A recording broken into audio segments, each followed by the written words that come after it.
Hey guys, before I got into the video, I just wanted to say thanks again for watching. And at times the audio, the video, the lighting, things like that can be a little crude. There's a bit of a learning curve for me. I'm doing what I can here, but I am not yet a professional. So bear with me and I will be pumping out hopefully pretty good content fairly soon. Thanks. Hey folks, if you're anything like me, when it gets really cold outside, you start thinking about going fast down a hill on skis or a snowboard. I have the use of a shop today, so I thought I'd take you through the process of tuning up your equipment. What does a tune look like? What does it involve? Things like that. This stuff can get very technical. So we're going to keep it really simple today, and we're only going to do a wax job, which is going to be considered a hot wax. But I thought I might take you through some of the different steps in order to get there. Stay tuned.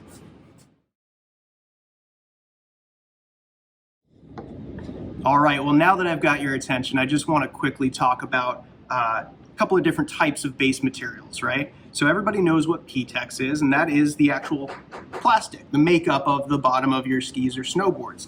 Now, there's two different types. There's an extruded base material, and then there's a sintered base material. Now, an extruded base material is designed to be very easy to repair, but it's a slightly lower grade of base material. Now, there's also the sintered base material. Sintered base materials, a little bit more difficult to repair, but all in the same, it is actually, it's very porous material. So it likes to go a lot faster. Now, the cool thing about having a porous material is that it actually accepts the wax better because those pores will actually absorb that wax. Now, as we are going down the hill, we're building friction with the snow. And that little bit of heat is actually creating enough friction and heat to basically evenly distribute that wax and sort of disperse it through the base. That is why over time the wax dissipates and it kind of disappears and your boards can get very dry. Now I will take you through the process of actually waxing itself. All right, so I've got my iron preheated. You can actually see it smoking, which means that it's actually a little too warm. So we're gonna turn down the temperature just a wee bit. We want it essentially just under the point where the iron is going to start to smoke. That's usually not a very good sign. I've got my wax right here and we're just gonna go for it. So less is definitely more in this process. And the reason that I say that is because a lot of people forget the more you put on, the more you're going to need to scrape. Now, scraping is definitely the least fun you could have in this entire process. It is laborious, it is tiring, and it's definitely not short of making a really big mess everywhere as well. One thing that I do like to do quite frequently is take my hand, my free hand, and put it underneath the base of the board, right? So I'm going to stick it under the top sheet, and through this process I'm going to make sure that I'm not heating up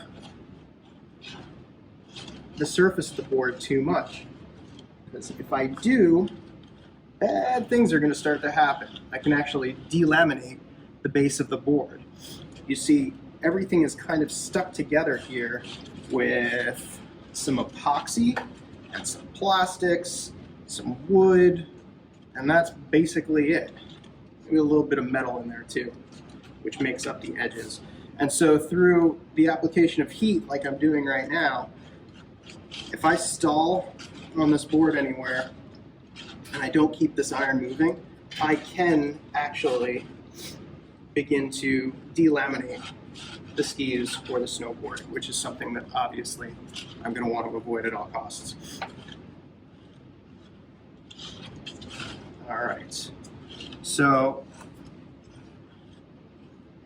I said it once, I'll say it again, less is definitely more in this process. You don't want to have to, you know, build up your forearms too much by scraping a whole bunch. So what I like to do is I get a nice coat evenly over the entire pair of skis or snowboard, and then I'll work back over it.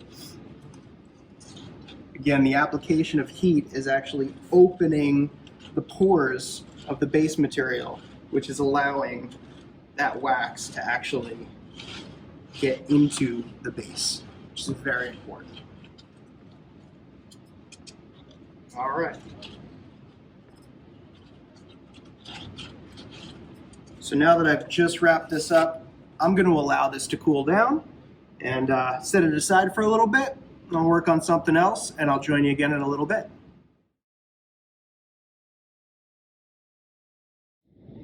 All right, guys, so we are back, and this board is nice and cool to the touch. All the wax is completely dry, so I don't need to worry about just smearing it off when I go to scrape it. But wanted to take a moment to quickly talk about the scraper itself. So we've got a couple different types. There's the big stick, there's the triangle type, there is the metal type, and there's just your regular rectangle as well. Now, all of these are perfectly sound for scraping the wax off, except for a metal scraper. Metal scrapers are designed specifically for repair use. So if you're laying in P-Tex and things like that, and you need to either use this as a heat shield or you need to scrape it, we're just scraping off material with this. So this in itself is really no good for scraping wax. It'll do too good a job and actually end up pulling up base material as well. So today, since this is my buddy's shop and they don't really have the best scrapers at the moment, I'm going to use this, but I'm actually going to use the top side. That's perfectly applicable to the job at hand here. The one thing that I will mention is that with scrapers this big, they're great because you can actually flex them, right? So if you get a spot on the board where you just really can't scrape the wax off, you can actually do that to get a little bit more of a point, right? So if I'm scraping and I can't get this spot right here, I can flex this so that I can put a little bit more pressure on that specific area. The whole art to scraping is not difficult. You ready? It's this simple. Pull and scrape. Long strokes. You always want to pull rather than push. It's just a little bit easier. Your forearms do catch a little bit of a workout in doing this. So the easier you can make it on yourself, the better. Now, again, the goal here in waxing the snowboard is not to get wax on the board, but to get wax in the board. Now, what do I mean by that?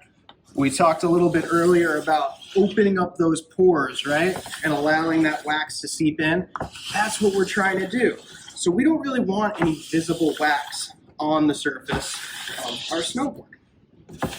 So we're going to try to scrape off just about everything. Now, I'm nearly done, and that's because I didn't use a whole lot of wax. Remember, the more wax that I apply, the more wax I'm going to need to scrape off. Makes the job a lot more difficult, which is something that we can avoid altogether. So I'm going to start at the top again, make my way back. Again, if there's some spots where I need to flex this slightly in order to really get in those nooks and crannies and scrape up that wax, I'll do that. But at this point, we're just about done. Now, the finishing task here is an important one, right? I haven't talked all that much about base structure. We'll talk about that at a later time, but basically, you're going to want to get yourself a brush that is both nylon and some metal as well. Now, what this actually does is I'm going to run this over the base just like that. And what this is doing is it's actually pulling wax out of the base structure of the snowboard. And again, I will talk about base structure either after this video or at a later time in another video, but base structure is very important. So it is something that I would love to cover.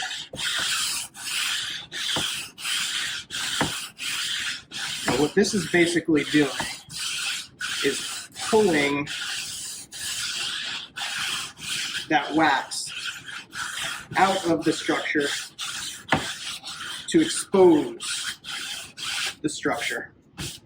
Now, I can't think of a really super great analogy to use here, but basically, think of the tread of your sneaker, and if you've stepped in a pile of mud or dog poop, for this explanation, what we're doing here is a lot like using the stick to pull that dog poop or that mud out of the sole of the sneaker or the shoe. So again, we're just pulling any of that wax that was over applicated out of the base structure. And once we're done here, our whole task is complete. I'm ready to go hit the snow. So thank you guys again for joining me, and don't forget to like and subscribe. Thanks so much.